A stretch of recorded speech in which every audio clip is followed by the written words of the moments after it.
महर्षि दयानंद सरस्वती जी ने सत्यार्थ प्रकाश की रचना की है और इस अमर ग्रंथ सत्यार्थ प्रकाश के नवम समोल्लास का हम सभी स्वाध्याय कर रहे हैं। पिछले दिनों बताया गया था कि मुक्ति एक जन्म में नहीं, अनेक जन्मों के शुभ कर्मों का फल जब एकत्रित होता है तब मुक्ति की प्राप्ति होती है। और कहा कि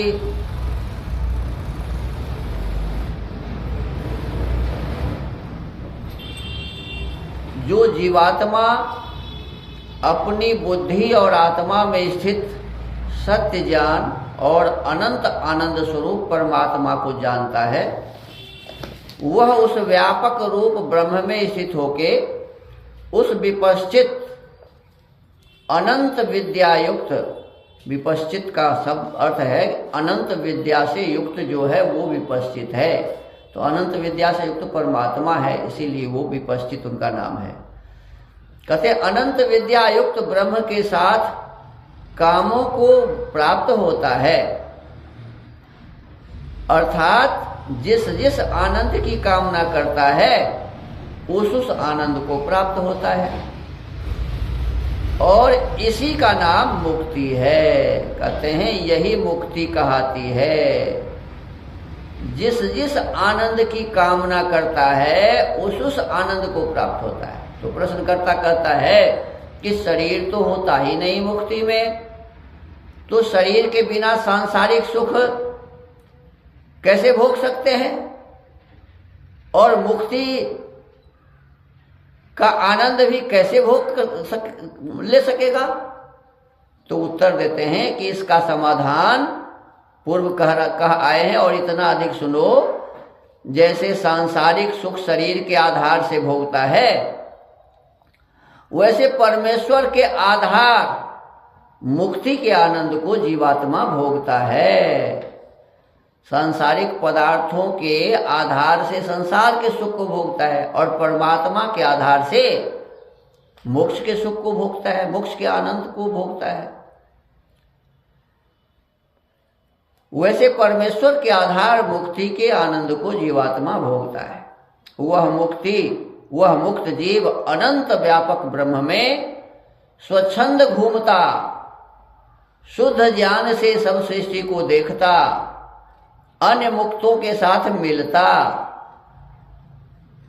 सृष्टि विद्या को क्रम से देखता हुआ सब लोक लोकांतरों में, अर्थात जितने ये लोक दिखते हैं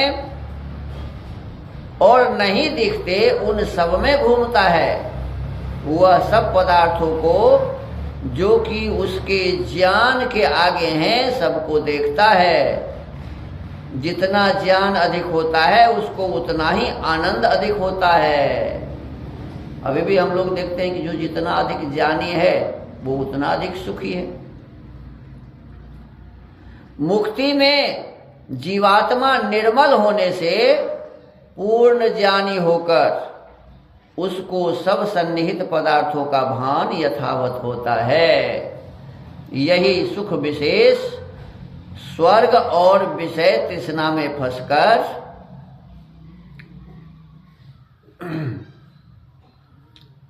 यही सुख विशेष स्वर्ग और विषय तृष्णा में फंसकर दुख विशेष भोग करना नरक कहता है। देखो स्वर्ग और नरक क्या है?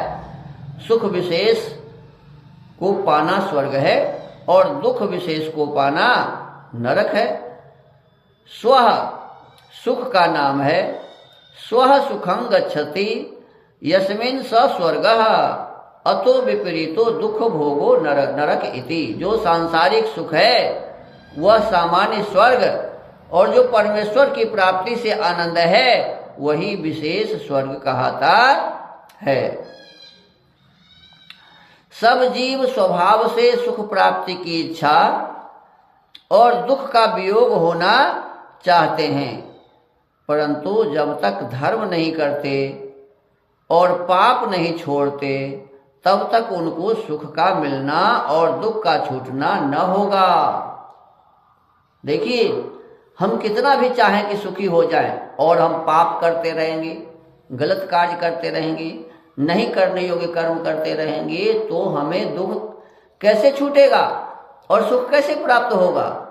क्योंकि दुख से छूटने का और सुख को प्राप्त करने का साधन ही यही है कि धर्म का काम करो, अच्छा काम करो तो सुख मिलेगा, और अधर्म का काम, पाप वाला काम छोड़ो तो सुख मिलेगा।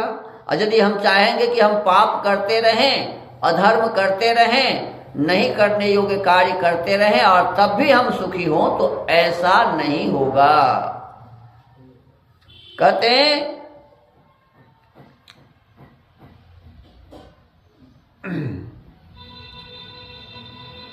सब जीव स्वभाव से सुख प्राप्ति की इच्छा और दुख का वियोग होना चाहते हैं। मन में सबकी होती है कि सुख ही मिले, दुख मुझे न मिले, परंतु जब तक धर्म नहीं करते और पाप नहीं छोड़ते, तब तक उनको सुख का मिलना और दुख का छूटना न होगा।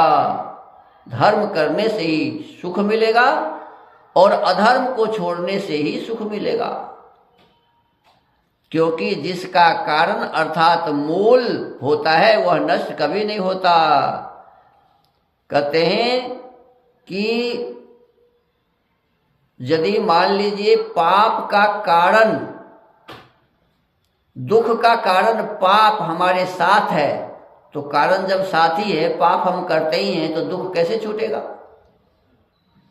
कहते हैं छीने मूल्ये वृक्षो नश्यते तथा पापे छीने दुखं नश्यति। जैसे मूल कट जाने से वृक्ष नष्ट हो जाता है, वैसे पाप को छोड़ने से दुख नष्ट होता है।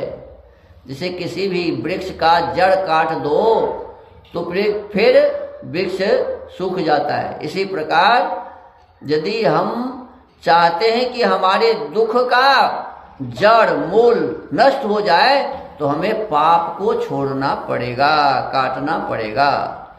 देखो मनुस्मृति में पाप और पुण्य की बहुत प्रकार की गति लिखी हुई है। मानसं मनसैवाय मुपभुङ्क्ते शुभाशुभम वाचा वाचा कृतं कर्म कायेनैव च कायिकम्। अब इस प्रकार से बहुत सारे हमारे कर्म हैं, जिस कर्म के फल हमें मिलता है, अच्छा कर्म करने से अच्छा और बुरा कर्म करने से बुरा। तो इसमें कहा कि मनुष्य इस प्रकार अपने श्रेष्ठ, मध्य और निकृष्ट स्वभाव को जानकर उत्तम स्वभाव का ग्रहण, मध्य और निकृष्ट का त्याग करे, और यह भी निश्चय जाने कि यह जीव मन से जिस शुभ व अशुभ कर्म को करता है, उसको मन वाणी से किए को वाणी और शरीर से किए को शरीर से, अर्थात सुख दुख को भोगता है। मन से पाप करेंगे तो मन का दुख होगा, वाणी से पाप करेंगे तो वाणी का दुख होगा, शरीर से पाप करेंगे तो शरीर का दुख होगा। तो इसको ठीक से समझने के लिए हमें अपने कर्म की गति को ठीक ठीक समझना चाहिए।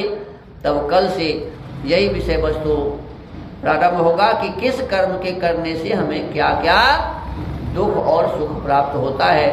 तो आज के इस सत्यार्थ प्रकाश के स्वाध्याय के क्रम को यहीं विराम देते हैं। आप सबको नमस्ते। ओम।